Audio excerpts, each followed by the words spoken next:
I'm Anke Rothman, and I love all things South Africa. Now I can say that because I have moved 14 times in my life. So I've traveled the roads of South Africa, I've lived among the people. My story actually starts in the beautiful Kalahari, where I was born, and myself, my dad, my mom and my sister, we lived on a farm. We grew up on a farm. My dad was the school principal at the farm school, and my mom was a teacher there. But unfortunately, due to circumstances, my dad had to make another plan to provide for us as a family. So he decided we are going to move to England. He goes to England, the three of us stay together. As soon as he gets there, he's like, oh my word, these South African cold food Kalahari kindertjies and his wife, who is originally from Namibia, they're not going to be happy in England. So he comes back and rather decides to take us to Mpumalanga. So this is the time in my life where I can recall being a very happy, carefree child. I have this one vivid memory of myself riding up and down the streets on my bicycle in search of a moerbeiboom. Now, a moerbeiboom is a mulberry tree. Now, the reason for that is each South African kid has at some stage in their life come home with their mom's Tupperware with 2 silkworms in it. Yeah. Now you need to feed those silkworms. And it soon quickly escalates to a whole shoebox filled with silkworms. And I was actively trading with my zebra-striped silkworms. That was the highest trading item in primary school. And that's why I was driving up and down the streets in search of a moerbeiboom because we didn't have one and I had to feed my worms. But then we had to move again. My dad had to make another plan to provide for us as a family. We moved to Gauteng, and that was where I could no longer identify as a carefree, young, happy child, but rather than as a young woman who had to grow up too fast. Because at the age of 13, I was faced with the possibility of being raped. My whole family was held hostage, 4 women, one man. And we were held hostage by 5 different men, and they were threatening us women to rape us. That was also the time in my life where I realized we actually didn't have money. That's why we are moving all the time. My mom and my dad was actively preparing to make different changes for our future so that they can provide. It's also the time where I baked the most rusks in my life in order to pay for netball camps, athletic stores. We didn't have money, so we had to make a plan. This was also the time when my grandfather died due to negligent healthcare in a government hospital because we couldn't afford private healthcare. And then the same thing happened to my sister. She almost died because of negligent healthcare. She didn't go to the doctor once, not twice, not 3 times. She went to 4 doctors, only for the 4th doctor to realize that she had a burst appendix. She went to 4. She spent a lot of days in ICU, and because of that negligent healthcare, she almost lost her life. I almost lost my sister. And that takes me to the chapter where I am right now. I decided that I don't like this cycle of negligent healthcare, constantly trying to take away my family, my people. And if you can't afford it, then you die. And that's not the way I want things to be in South Africa. So I want to change the cycle. If I can't change it, I want to alter it a bit. Because that's who we are as South Africans. When life knocks us down, we get creative. If you don't have money, sell those zebra silkworms and bake the rusks. If you can't afford to go to university, ask the people, where can I get a loan? How can I get a bursary? That's what I had to do. I went through university on a loan. So always remember that even though it's not fun, you will learn so much more from not having than you ever will from having. So whenever you don't have anything, or you can't afford something, or life gets tough, awaken that inner South African and start getting creative. Thank you. Well done. Oh, wow.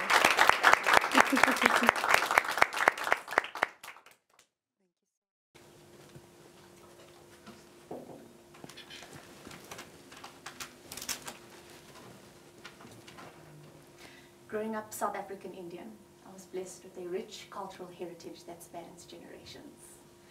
This is what shaped my identity, and it still is within me. But who am I? I was born to a mother and a father who attended the University of Life. My mom, a 21-year-old with a 6-month-old baby, embarked on an 8-hour bus journey to a foreign land so she can give her children a better life. My dad followed very shortly after in a car that broke down so many times that he eventually thumbed his way to Johannesburg. You see, my parents chose each other every single day. For as long as I can remember, my parents always worked 2 jobs. My mom worked as a taxi driver. She would transport other women to and from work every day. Growing up, my dad will always tell me that if I want to achieve anything in this life, I need to work 10 times harder. And that's exactly what I did, because I only had them to look at and to get motivation from. There was a time in my life where I was about 10 or 11, and we had gone down to Durban, because my family still lives in Durban. And when I was there, I remember a man came up to me and he said to me, "You are so ugly because your skin is so dark like dirt." And the saddest part was that I actually believed him. And that defined my life. To the point where, up until recently, I would still cover my mouth when I'd laugh because I was afraid people will notice my pigmented gums. Sorry, when I practice I don't tear. But this moment really was the time I noticed the depth of my skin tone. So as I grew up, I decided to choose a career on the complete opposite end of the spectrum, where the depth of your skin didn't matter. And being the first graduate in my family, I became a lawyer. Because this way I knew I can solve everyone else's problems. But don't get me wrong, I absolutely love being a lawyer. Because this career strengthened my mindset. It gave me a will to never give up, and has given me a sense of discipline.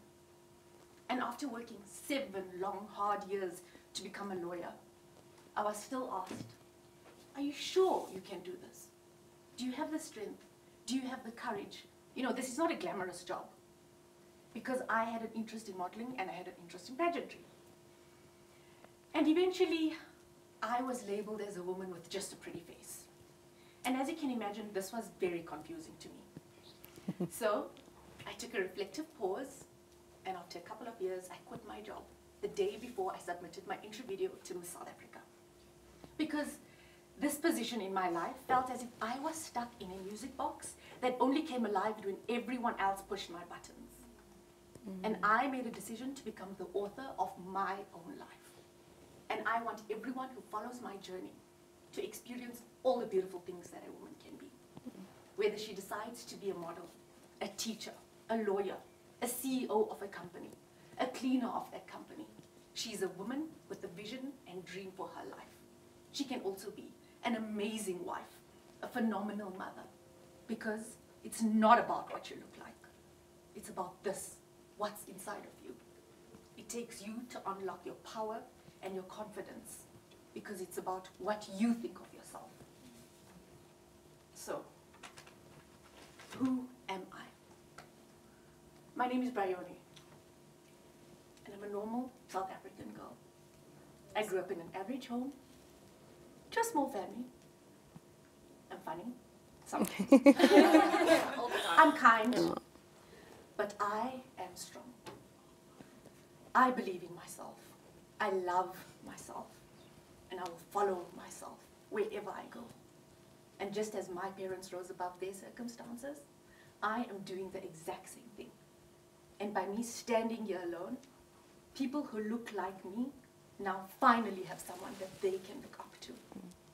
My story is about breaking barriers, pursuing your dreams, and empowering everyone whose paths I cross. Thank you so much. Oh. I know, it's going to be such a long day. You know, Brene Brown called in sick today, so I'm going to try my best. This is where I wish I did orators in school, not going to lie. So we got this assignment to do a TED Talk, and I immediately scrambled to find some facts on Afrikaans culture. But I can't help but my mind went to my circumstances of the women who made Natasha standing here today. And so I'm going to take you back when I was only 10 years old.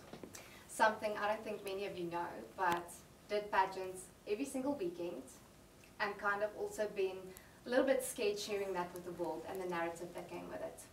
And I remember I was put in this yellow little tutu dress, and my mom friends actually did dress me. She did my hair, she paid for my shoes. Couldn't fully fathom why my parents couldn't afford the same. And so soon to realize at 13, when we lost our childhood home, that my father lost his job and he was left unemployed.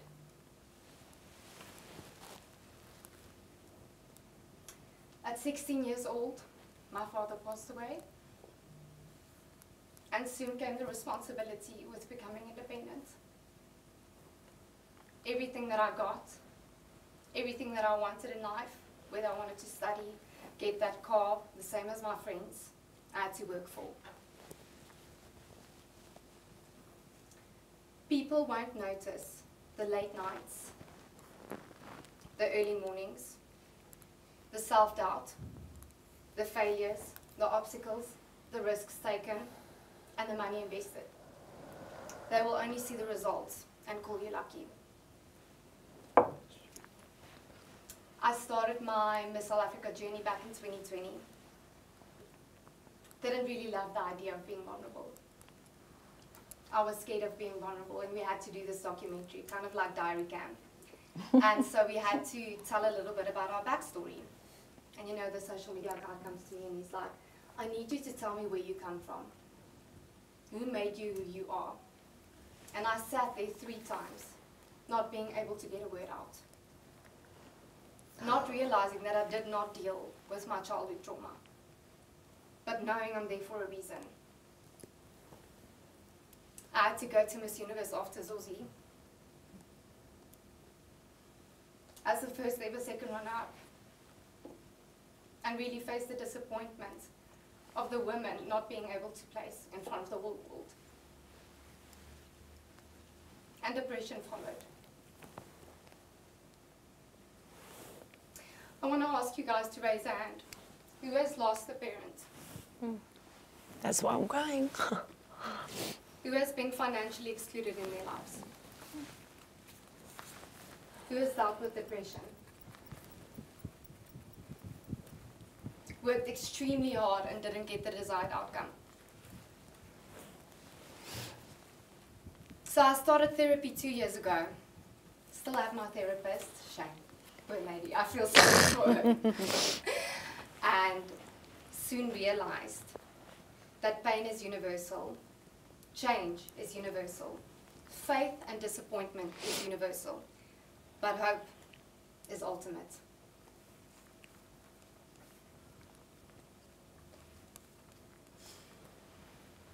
And I stand here knowing that I've been assigned this mountain to show others it can be climbed. Through everything that I do here is to enable others with similar circumstances. And it's the most selfless thing I've ever done. I knew I wasn't going to use the card. I'm literally going to be like, nope. So I want to leave you with one thing. You are being blessed to be a blessing to others. And that's exactly why I'm here. That's it. Thank you. Yes. And if I need a touch up. Sorry, we need makeup. Okay. Okay, great.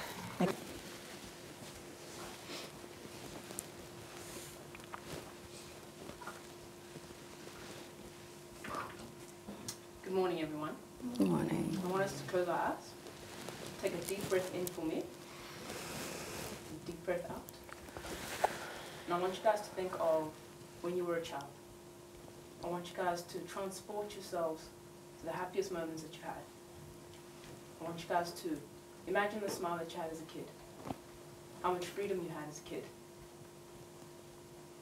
I want you guys to really sit in that moment. I want you to hold your inner child. Okay. I want to bring you guys back to this moment as the woman that you are.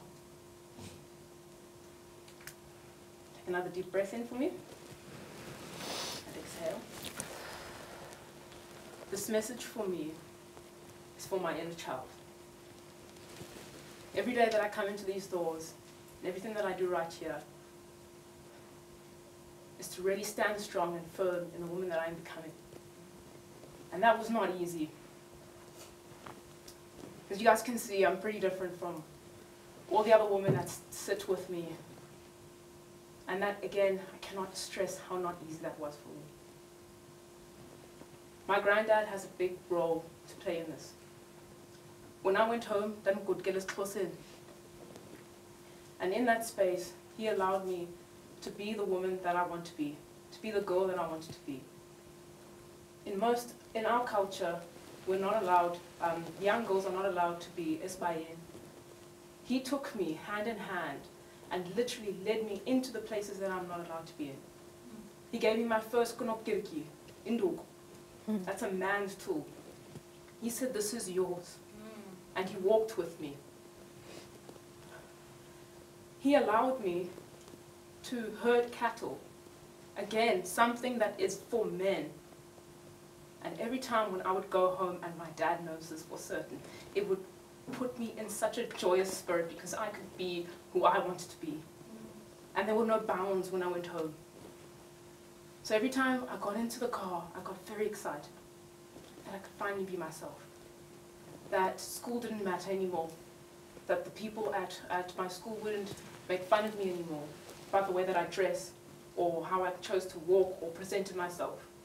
I could walk the lands of my home freely. And it gives me such joy and pride to send him close. Because my granddad, literally, and I mean this in the truest sense, he molded and shaped and broke apart his own culture to make space for me. So now when I got back home and we drove back to Gunumbi, back to the suburb that my mom and dad chose to raise me in, to give me the tools that I can stand here and the education that I've got, I had to contort myself and conform again. That the mind that was exploded, that I could dream and have all sorts of possibilities, was then shrunk again. That I had to now conform and be a girl. And be the girl that my society wants me to be, which is extremely difficult for me. Now, I can say this with pride and with true honesty, that this platform for me, it's extremely difficult to be here, but I know how valuable what I'm doing is, and that I'll continue to do it, because at home I have been blessed with a sense of pride, with a sense of belonging. And in that I can lean on it daily and walk tall and walk proud and put myself in extreme positions that I never thought that I could do. Why? Only because the society that I lived in showed me that. I want to say to our younger selves that we've brought into this room that you're genuinely possible. That the dream that you honestly had as a young girl, that it's still there.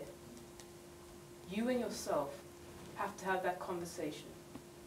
To bring her out is your true power. To look that girl and cradle her and nurture her and ensure that she's heard. Don't let the society that we've built mold you. Become the mold. Thank you.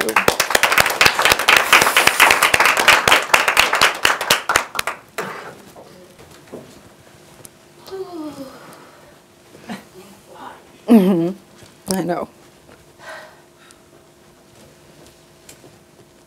Good afternoon, ladies and gentlemen. My name is Gauleboha Untlametsingashe, and I am 27 years old.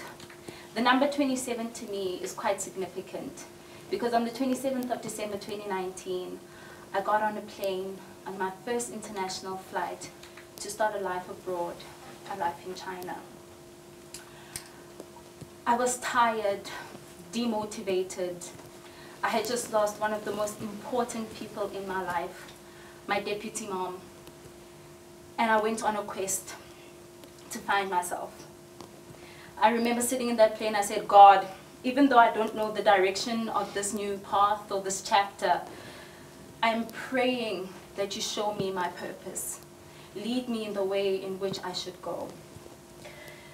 I landed in China on the 29th of December, 2019. And what I thought was going to be one of the most amazing times of my life turned into something unimaginable. I was in a country that was at the center of one of the greatest global pandemics to ever hit. I got retrenched within 2 months of me being there. And I did not even have money to pay my rent, you know. I'm in a different country. I don't speak your language. I'm voiceless. Now I'm jobless. Now I'm freedomless because I can't even leave. It was a lot to deal with. I picked up my phone and I called my mom and I said, Mom, yeah, it's a lot here. And she said to me, "Ngwana ka tla gae." That means my child come home. And I said to her, no. My story is not done yet. Ka Setswana gatwe ga gona kgomo ya boroko. Mokudu wo go tsoswa o itsosang. That translates to, there is no prize for those who sleep. Help will come to those who awaken themselves. And now, ladies and gentlemen, I was born in a township called Itsoseng. When we translate Itsoseng into English, that means wake yourselves up. For me, growing up in a township like that meant that each and every single day I see people waking themselves up to go to the future of their possibilities, whatever that may be. And the one thing about it that it really, really taught me is that if you hold on to your dreams, it can change your life. Wherever you come from does not define you. Just hold on to your dreams. And me staying, I was holding on to my dreams. I grew up watching people not give up. Not because they had so much, because there was nothing to give up. I grew up in a township that is impoverished. Poverty is everywhere. My parents grew up dirt poor. My mother grew up without a mother. My father grew up without a father. And there is so much power in their story. I always say, my parents come from a village, it's called Verdwaal. And that in Afrikaans means lost, like to get lost, you know. And I say that village, unfortunately, gave me, I did not lose anything. It gave me a mother who went to school without shoes, but she left me with the biggest shoes to fill. And a father who, even though the injustice system of apartheid took away his ability to go to school and learn accounting, holds me accountable each and every single day for my dreams and my hopes. So to me, my heritage comes from Itsoseng. It's been injected in me that we do not give up. Giving up is not an option. If Sis Betty can wake up every single day, say, I'm going to finish my matric at 30 years old, to apply to a job at ShopRite Checkers in order for me to feed my kids, I am not going to give up. And that is why I stayed. I stayed in a country, I did deal with the racism. It was hard. I dealt with the loneliness each and every single day. 2.5 years not being able to leave to see my mom. It was difficult. But I said I'm going to stay because I have a purpose. There's something here that I still need to see. And it was on a day one of my students comes, her name is Ii, she's holding a book, she's so excited. She said, Maskia. I said, what? She said, there's a black girl! She looks like you! And I'm like, and she's like, she's so beautiful. And I was like, wow, the power of representation. For me, in that moment, it was not just something that was clickbait. It became so real. It became, for me, a call to action. And I said, okay, what is it that I want to do with this? I want to write African stories for the African child, but the same stories that we can take across the globe. It really does hurt that even though I'm going to write these stories, our statistics in South Africa the stories might not end up where they are supposed to end up. With that, I thank you. Thank you so much, dear. Ooh. Okay,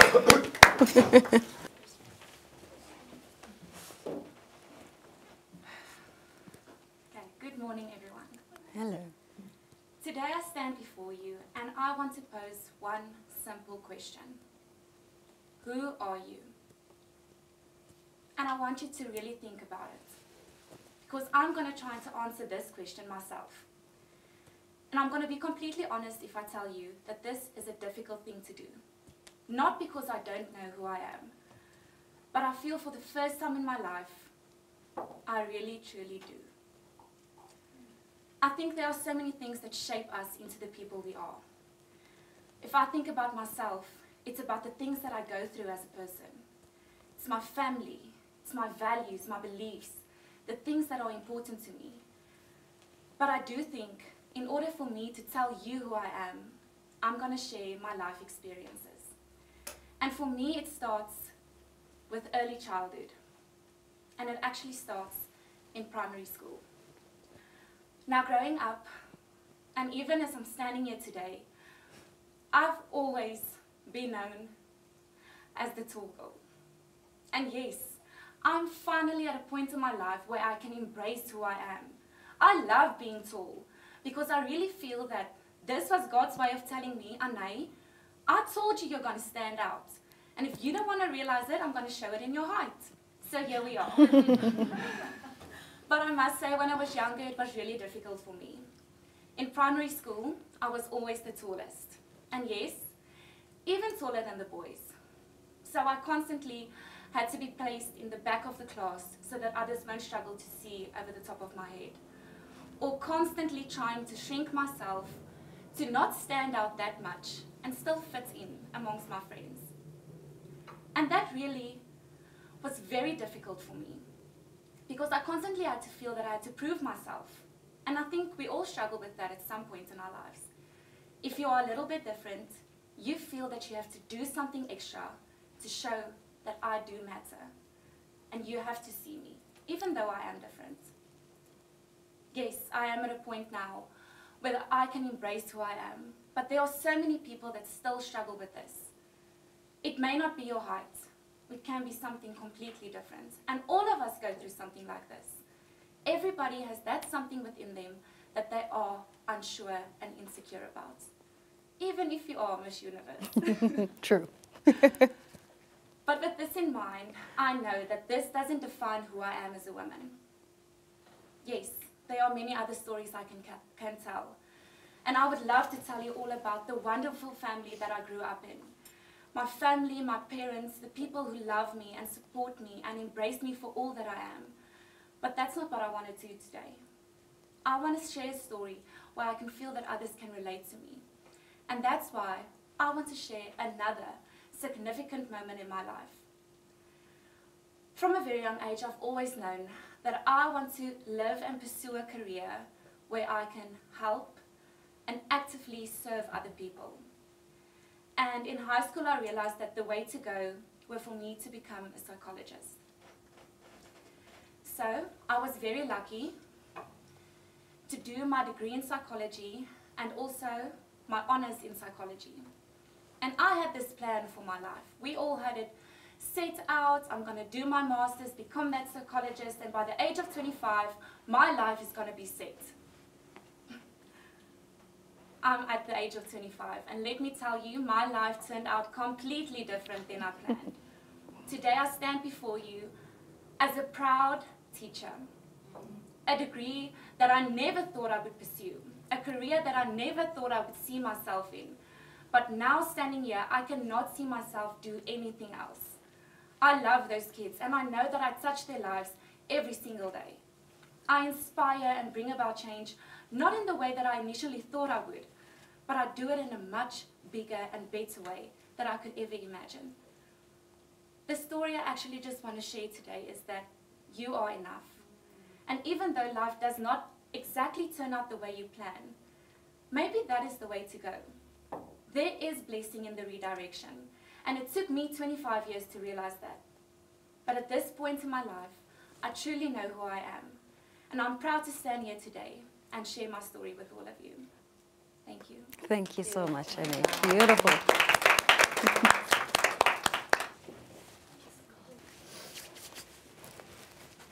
Good morning. Hello. Before we begin, I'd please like all my ladies to stand. Can we stand? Yeah. I mean, okay. Please can I have all of you stand? Thank you very much. Can the people on the left and the right side of the auditorium please take their seats? You included. All right, thank you. Can the ladies in the front row please remain standing? The ladies at the back, please take a seat and get comfortable. I will tell you when you can sit down. The Oxford Dictionary defines heritage as an inheritance. Almost something like that is given to you as a child. You don't have a choice. You kind of accept it and run with it. I'm 27 years old now, but for half of my life, I tried to return my gift, my heritage, my identity, because I simply did not think it was packaged at the right address. I grew up in the Eastern Cape, in a small town, in Kuwa. Small township girl, that is me. I act bougie now, but I'm a township girl. We were dirt poor, but we didn't know it. I was excited, I was happy because I had a great childhood. Poor to a point whereby this jug of water over here, my mother would put sugar to make it cool drink. Mama, please take a seat. I like how you're dressed today. I knew my family was different from a very young age. I mean, when I spoke to my mother, it was close. To my father, it was the purest English. And I knew that there was something off about us. Some people think I'm from a biracial family, but I'm not. My parents are both black. However, they were just born on different sides of the border. Natasha, please take a seat.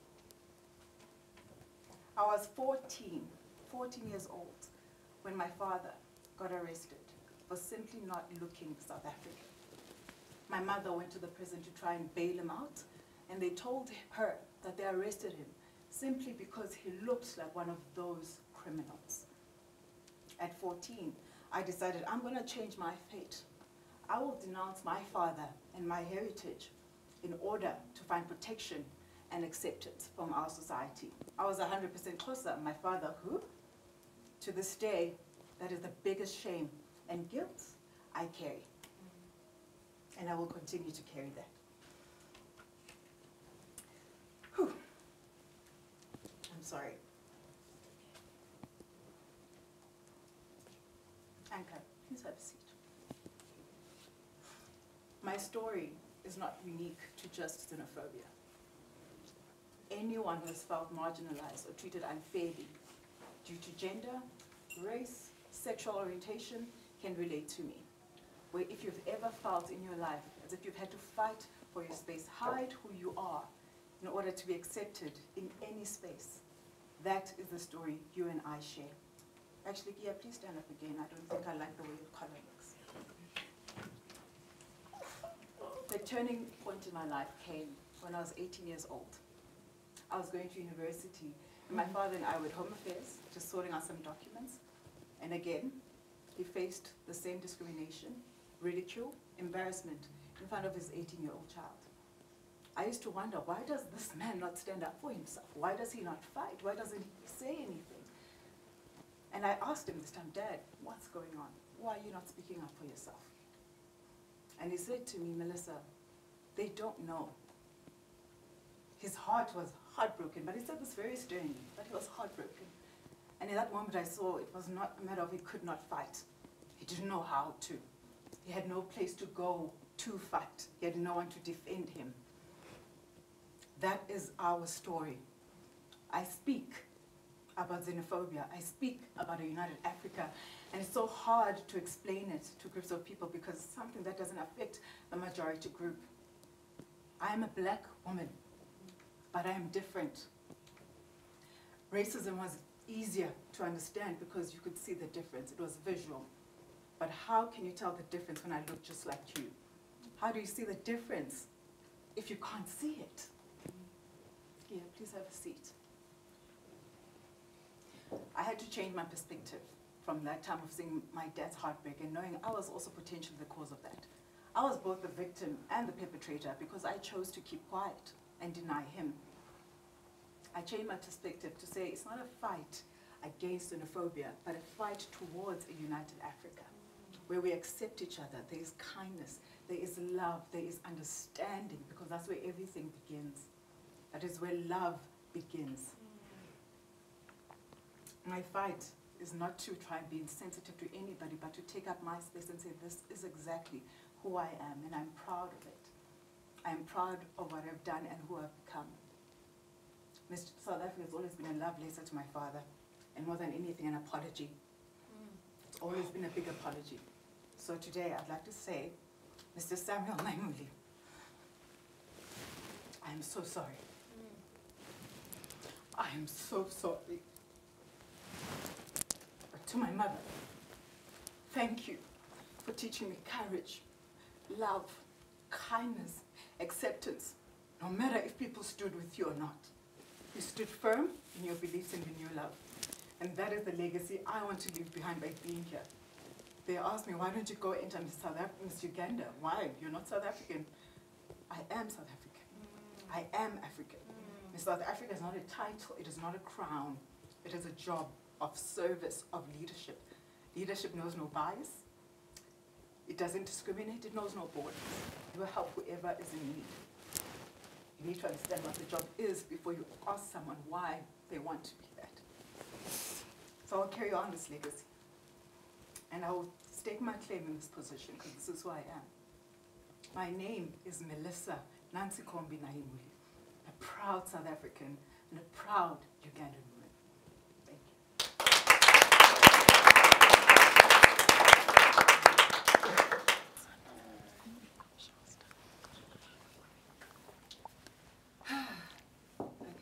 Okay. Hello everyone. My name is Nande Mabala.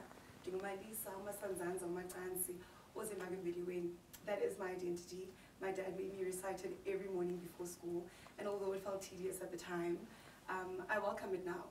And I know that that might not be what you represent as. And as I stand here, I represent a child from a small town, a child from a township, and we might not have this in common, but I know the one thing we have in common is when asked who we are, we can't help but look back at the circumstances that we have had to overcome and how it's made us who we are. I really believe that owning your story helps you empower yourself, and you start to navigate yourself from a point of knowing who you are, what it is that you bring to the table, and you look at your adversities as advantages. You no longer feel sorry for yourself. And that brings me to my story. My mother left me when I was 10 months old. She got the life-changing call that she had made it to the Navy. A few months before that, she went back to school and she finished her matric. And apparently, they had been trying to get a hold of her on the phone. And the day that she was home alone with me was the day that she had to leave for Cape Town. And of course, as the universe works, she was home alone. And she says she ran to the neighbor. And she got to the neighbor and the matriarch was home, Mam Jodo. And she says, I was crying and she was crying and she didn't want to leave me.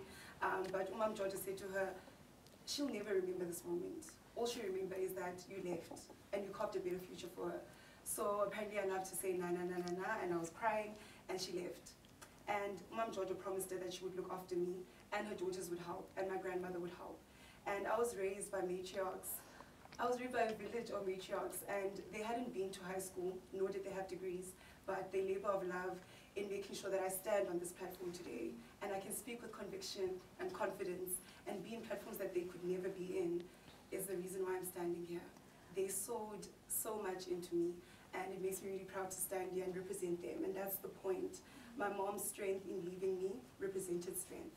Umam Georgia, keeping a word of looking after me, represented just, I was a woman, your word matters a lot. Sis Nongo also raised me, who worked at Blasini from Monday to Friday. Only got paid 200 rand, but every Friday she would buy me that Cadbury mint and yogurt and spoiled me rotten and put me on her back and walked all over Luxin with me. Yeah, showed me resilience because she didn't make that much, but she gave a lot more. Yeah. And so as I stand here, I want to speak to that child, also Luxin, where you don't have your own room, and the TV is your only imagination and portal out of it. And there's a lot of people who are drinking around you, and you don't think you'll make it out. But those circumstances are there to mature you and build that resilience that you need to become the person that you need to be, to pursue those dreams. And so I dare you to own your story, because it is the essence of who you are, and it is what is going to make you and make you unique. Thank you. Thank you.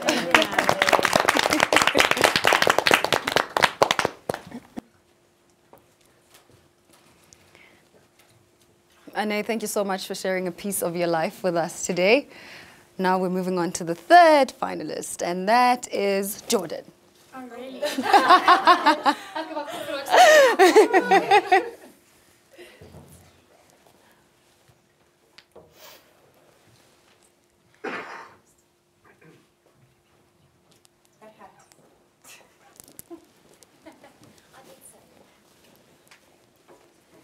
I could draw names out of my head. So, good morning, Yandi, Zozi, my fellow finalists. So lovely to be chatting to you guys today. So you may think that I'm here this morning to deliver an inspirational Heritage Day speech. But what if you don't know yours? What if you feel like you don't have one? What if you don't resonate with yours, so you feel like you don't belong? This brings me to familial heritage. That means what you get from your family. We all have a backstory, a background from where we came. And from the beginning, I was raised in a home of unconditional love and faith. And it was from this that we drew the foundation of everything we operated out of. So my dad used to say, "What's the worst that could happen? You can fail and then you get to spend another year with me." I'm like, Dad. But this attitude in my childhood home taught me perseverance. It taught me that failure is temporary, so I persevered. And Churchill said, "Success is not final, failure is not fatal. It's the courage to continue that counts." So I'd like to share just quickly about my school life. I don't know if you guys have seen a 3-year-old lately, but they're about this big. They're very vulnerable. They're very susceptible. And when I was 3 years old, it was the first time I experienced being excluded. They would play woofy woofy, and they would run away from me, and I don't to this day know why it was me that they chose to run away from. My dad gave me some advice that I'm not going to share. But that didn't stop at 3 years old. That continued throughout preschool, pre-primary school, primary school, high school, and it's even continuing in my adulthood today.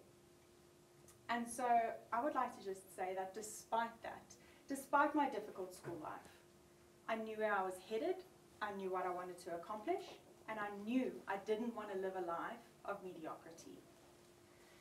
So yes, we did not grow up financially wealthy, so at a young age I started working and saving.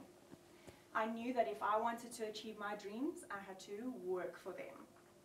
So this brings me to nature, because that's that age-old question, nature versus nurture. My nature is to dream big dreams and to not give up hope until I have achieved them. So after chasing modeling for 13 long, beautiful years, I realized that there was no more progress, no purpose, and not even joy left in it. So I started to question, why am I really here? Why are we here? We are here, I firmly believe, for others. We are placed on this earth for other people. If you've been given a gift and you squander it, or you don't share it, you're doing a disservice not only to yourself, but also for the world. So now, what if you can't? What if your circumstances dictate otherwise? Let's imagine something for a second. You're in a child-run home. 1/5 of South African children come from a child-run home. They grow up without their parents. Can they just make different choices? Can they abandon their siblings to chase their dreams? Or do they take the first minimum wage job that they get so that they can provide for their family? But that's where we come in, the privileged ones. We might have been dealt a difficult hand in life, but we got dealt a hand that we could win. And so, as my experiences have made me aware of this injustice and suffering, as my experiences have made me aware of this injustice and suffering, because I was on the receiving end, I have a deep compassion for people, and I abhor injustice towards others, negligence towards others, victimization, and cruelty of every kind.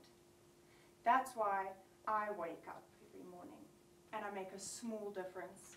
And that's why I'm here as a Miss South Africa finalist, because I want to make that small difference bigger. I want to open doors for the mother who had to leave her home so that she could send money to provide for her family. To create access for the father to elevate his position so that he can provide for his family. So that I can tell the elder sibling of a child-run home, you can go back to school. You can live out the days of your youth. You are taken care of. Owing to going through constant judgment in my job and never being enough in my industry, I had to fight to believe in myself. And when this culminated, I came to the decision that no one is getting left behind on this train. Unplanned turmoil and disaster never must define us. They must make us stronger if we let it. So we... All right, Jordan. I'm so sorry. I am so sorry. 15 seconds. Okay, I will give you the 15 seconds. Okay, so unplanned turmoil and disaster never define us, just makes us stronger if we let it. So we are stronger, we pull others up, and we take up space, but we also create space for others. Thank you. Thank you so much, Jordan. Beautiful.